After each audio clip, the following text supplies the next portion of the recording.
Saudara, sebanyak 78 umat gereja Paroki Bunda Maria Jeruju Pontianak menerima sakramen Krisma pada hari Minggu 28 Juli 2024. Kategorial umat yang menerima sakramen Krisma ini adalah sudah dipermandikan seturut iman Katolik, sudah menerima sakramen sambut baru dan minimal sudah berusia 15 tahun.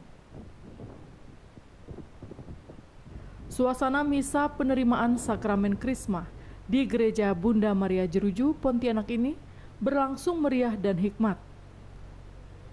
Misa penerimaan sakramen Krisma yang berlangsung pada Minggu 18 Juli 2024 ini dipimpin oleh Uskup Agung Pontianak Monsinyur Agustinus Agus, didampingi Pastor Hieronymus SVD selaku Pastor Paroki BMJ dan Pastor Ellen SVD sebagai konselebran.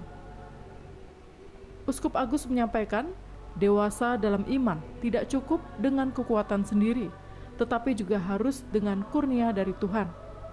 Tadi kan sudah saya jelaskan, dengan permandian kita resmi menjadi anak-anak Allah. Tapi kita bukan hanya hidup sebagai anak, suatu ketika kita akan menjadi dewasa. Sebagai orang dewasa tantangannya kan berat, tidak seperti anak-anak.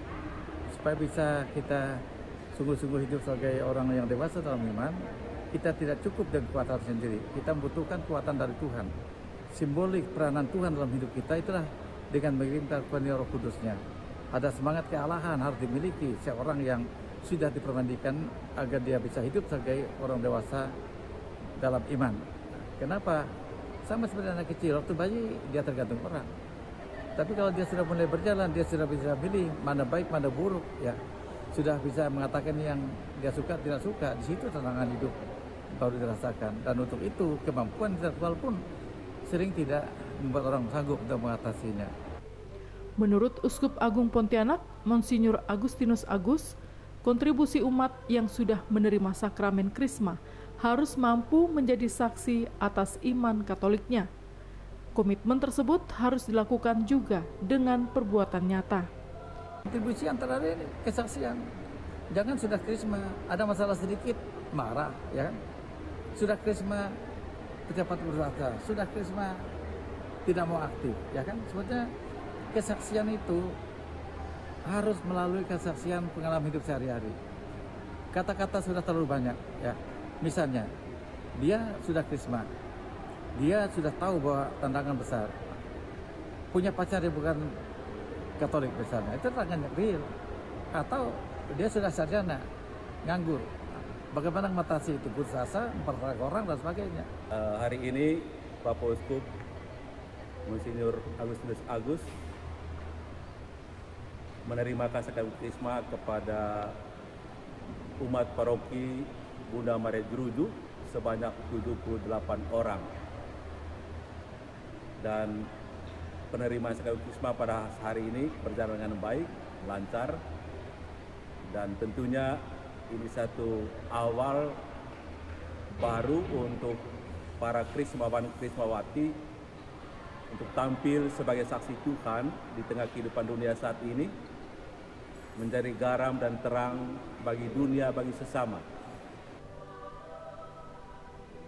Pada kesempatan tersebut, Pastor Hieronymus selaku Pastor Paroki Bunda Maria Jeruju berharap bagi umat yang sudah menerima sakramen Krisma agar dapat lebih berkontribusi aktif untuk pengembangan iman Katolik di Gereja Bunda Maria Jeruju Pontianak. Harapan saya sebagai pastor paroki di Paroki Maria Bunda Jeruju ini terhadap seluruh umat di paroki ini, sebagaimana dalam Injil hari ini seorang anak berani memberikan 5 roti dan 2 ikan yang dimilikinya untuk kebaikan banyak orang. Maka saya juga berharap kiranya umat di paroki ini berani berbagi hidup untuk kemajuan paroki ini. Berani membagikan kemampuan, talenta, segala hal yang dimilikinya untuk bersama-sama membangun kehidupan paroki ini, baik dalam kehidupan iman maupun juga dalam kehidupan persaudaraan. Dionysius, satu di antara umat yang menerima Krisma, menyatakan bahwa setelah menerima sakramen Krisma ini, ia berkomitmen untuk lebih konsisten menjadi saksi Kristus terutama dalam pelayanan menggereja. Setelah menerima sakramen Krisma, komitmen saya adalah untuk menjadikan Gereja Bunda Maria lebih baik lagi. Kebetulan saya juga menjadi pengurus dari Kring Santo Lingkungan Matius ya, Lingkungan Santo Matius maksud saya. Saya kebetulan menjadi ketua seksi usaha dana dan sosial. Saya setelah menerima sakramen Krisma ini, saya akan menjadi pengurus yang lebih telaten lagi ya, lebih menjadi saksi Kristus kepada umat yang lainnya. Eva Karolin, Ruai TV, mewartakan.